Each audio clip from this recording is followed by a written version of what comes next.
Cécile l'a déjà dit, donc après l'humour, on va passer à la littérature et souvent il y a des passerelles bien sûr entre les deux. Trois personnages principaux dans votre roman, un astronaute dont la liaison avec la Terre est interrompue, on va le voir, un bébé dans le ventre de sa mère et une femme plongée dans le coma.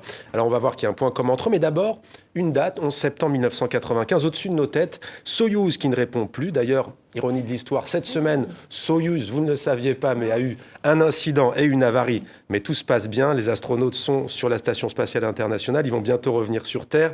Et il y a un enfant donc, qui est dans le ventre de sa mère. Pourquoi est-ce que vous avez voulu faire cette concomitance entre ces deux événements ? Bien, il était question d'écrire un livre sur le dialogue impossible, les dialogues de sourds, l'impossible communication. Et ces trois personnages, qui sont peut-être pas les personnages principaux, mais qui sont les plus emblématiques de mon propos, eh bien, nous lisons le livre, donc nous entendons leur voix, mais eux, ils parlent, ils s'expriment et personne ne les entend. Il y a une femme qui est apnéiste, qui a plongé trop bas dans la mer Rouge, Anna, qui s'est noyée, qui est dans le coma.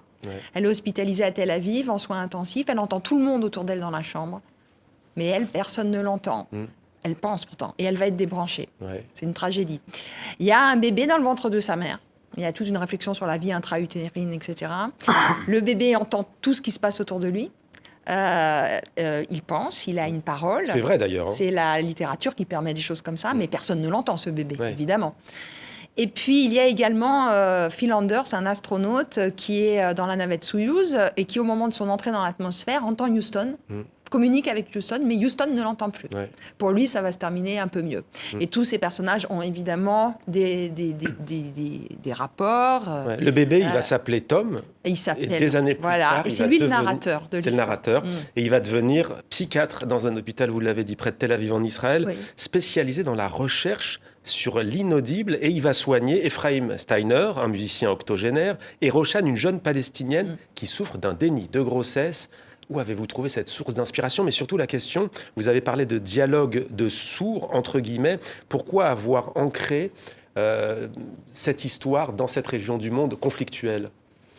Parce que je ne suis pas du tout spécialiste du conflit israélo-palestinien. J'ai écrit une pièce de théâtre il y a une dizaine d'années là-dessus, Hamlet et Lectre, mais voilà, je ne sais pas pourquoi, ça me touche beaucoup, parce qu'il s'agit d'une tragédie universelle, et puis en tant qu'être humain, je suis touchée par la misère des autres.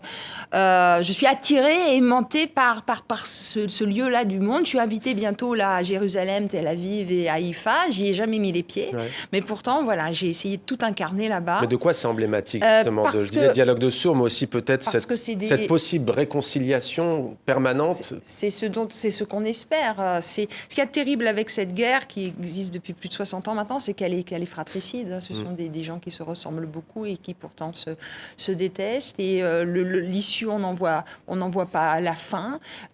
Cette histoire, c'est une histoire, mon roman, une histoire d'amour entre un psychiatre palestinien israélien qui va tomber amoureux, c'est scandaleux, d'une de ses patientes, Rochane. Pourquoi c'est scandaleux ? Parce que normalement, quand vous êtes médecin, vous ne tombez pas amoureux. C'est pas Israël-Palestine, là, pour le coup, c'est plutôt le rapport médecin-patient. Voilà, mais après, au-delà de ça, c'est un peu les Montaigu et les Capulet.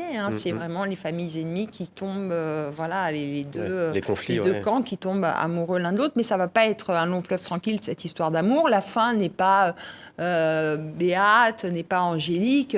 Il y a une ouverture. Il décide de laisser tomber la médecine et ce métier auquel il croit de moins en moins pour la neurologie. Il va la suivre en Palestine pour recommencer une nouvelle vie. Voilà, on raconte pas tout. Mais juste quand même le dénominateur commun, c'est aussi des personnages enfermés dans le remords, aussi la maladie un peu, on peut dire aussi parfois la folie. C'est un livre sur l'enfermement qui est avant tout dû au fait qu'on ne rencontre pas l'autre.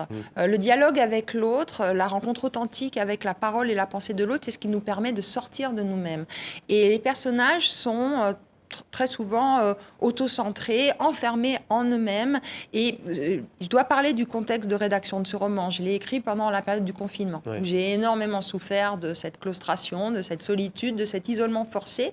Je recherchais désespérément les voix des autres qui ne me parvenaient pas. Je suis professeure aussi et faire cours à mes élèves en Zoom, c'était quelque chose d'épouvantable. J'ai besoin follement de l'incarnation, de la rencontre avec l'autre. Et il était hors de question que j'assomme mon lecteur avec ce cette histoire de confinement. Ouais, c'est ça. Donc j'ai déplacé le propos vers un roman que j'ai inventé, mais où il est question d'enfermement en soi. Et la sortie de soi n'advient que lorsqu'on tend l'oreille et qu'on décide d'une rencontre authentique avec autrui.